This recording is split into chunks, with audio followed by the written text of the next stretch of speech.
আসসালামু আলাইকুম, welcome to Nova's mini world. আজকে আমরা বের হয়েছিলাম একটু ফুচকা অ্যান্ড মুড়ি খাওয়ার জন্য। বেসিক্যালি আমার খুবই ফুচকা অ্যান্ড মুড়ি খেতে ইচ্ছে করতেছিল। দেন আমি তোমাদের ভাইয়া অ্যান্ড আমি মিলে আমরা ঠিক করি যে আমরা একটু বের হয়ে একটু ফুচকা অ্যান্ড মুড়ি খাবো। সো আমাদের সৃজন ভাইয়া সাজেস্ট করলো যে মাদলে যাইতে, ওইখানে নাকি ফুচকাটা খুবই ভালো। সো এখানে আসার পরে দেখি এখানে প্রচুর পরিমাণে ভিড় ছিল অ্যান্ড এখানে নাকি টোকেন নিতে হয়। সো এই তো ওরা আসার সাথে সাথে খুব তাড়াতাড়ি আমাদের ফুচকাটা রেডি করে দেয়। আর ফুচকাটা খেতে খুবই মজা ছিল। আর আমার কাছে তো ওদের ফুচকাটা বেশি ভালো লাগছে, আর ফুচকার টকটা আরও বেশি মজা ছিল। আর ফুচকা খাওয়া শেষ করার পরপরে আমরা একটা চা নেই। দেন চা খাওয়া শেষ করে আমরা বাইরে বের হয়ে দেখি প্রচণ্ড বাতাস, কারণ বৃষ্টি আসবে। ভাবলাম এই ওয়েদারে একটু মুড়ি ট্রাই করা যাক।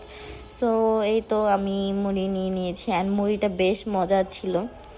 এরপরে আমরা বাসায় চলে আসি, আর হঠাৎই দেখি যে রামিমের নাকি একটা পার্সেল আসছে ওর বাইকের জন্য। তো ওই পার্সেলটাই আর কেউ আনপ্যাক করতেছিল অ্যান্ড ও খুব খুশি ছিল। সো রামিম অ্যাকচুয়ালি ওর বাইকের জন্য যে বাইক ফোন মাউন্ট আছে আর কি, যে মাউন্টগুলো আর কি, ওগুলো অনলাইন থেকে অর্ডার করেছিল। অ্যান্ড ওর এই মাউন্টটা খুবই সুন্দর ছিল অ্যান্ড মোটামুটি কোয়ালিটিও ভালো ছিল, ভালোই, খারাপ না। তো এটাই আর কেউ আনপ্যাক করছিল, তো ওইটাই আমরা খুব অধীর আগ্রহে বসেছিলাম দেখার জন্য সবাই। আর এই তো ও অলরেডি আনপ্যাক করা স্টার্ট করে দিয়েছে। সো ফাইনালি রামিম ওর যে বাইকের জন্য যে ফোনের যে মাউন্টটা নিয়েছিল ওইটা আনপ্যাক করতে সক্ষম হয়েছে। অ্যান্ড ওর মাউন্টের কালারটা আমার কাছে খুবই ভালো লাগছে, ওইটা ব্ল্যাক অ্যান্ড রেড কম্বিনেশনের মধ্যে ছিল। এই তো ইয়েস, এটা খুবই ভালো লাগছে।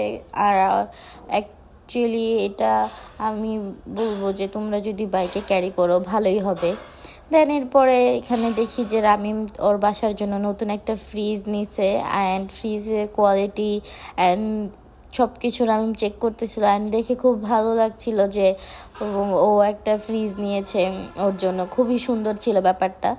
সো এর পরের দিন আমরা ঘুম থেকে উঠে বের হয়ে যাই ব্রাউনিকে নিয়ে, অ্যান্ড সাথে মেগাট্রন অ্যান্ড তোমাদের ভাইয়ের সাথে আমি এখন যাব বাসায়। আর বাসায় যাওয়ার পথে হুট করে শুরু হয়ে যায় 32-এর সিগন্যাল, অ্যান্ড 32-এর সিগন্যালের পরপরই দেখি যে ওয়েদার চেঞ্জ হওয়া শুরু করে। দেন আমরা ফার্স্টে মেগাট্রনের জন্য এসপি ফিলিং স্টেশনে যাই। এখান থেকে মেগাট্রনের অয়েল নিয়ে আমরা রওনা দিব বাসার উদ্দেশ্যে। আর এসপি ফিলিংয়ের অয়েলটাও ভালো। আর বাসায় যাওয়ার পথে দেখি যে ওয়েদারটা মাশাআল্লাহ দিলে খুবই সুন্দর হয়ে আসছে, মানে খুব জোরে বৃষ্টি নামবে। তো ভাবলাম তাড়াতাড়ি বাসায় যাই। সো ধন্যবাদ সবাইকে।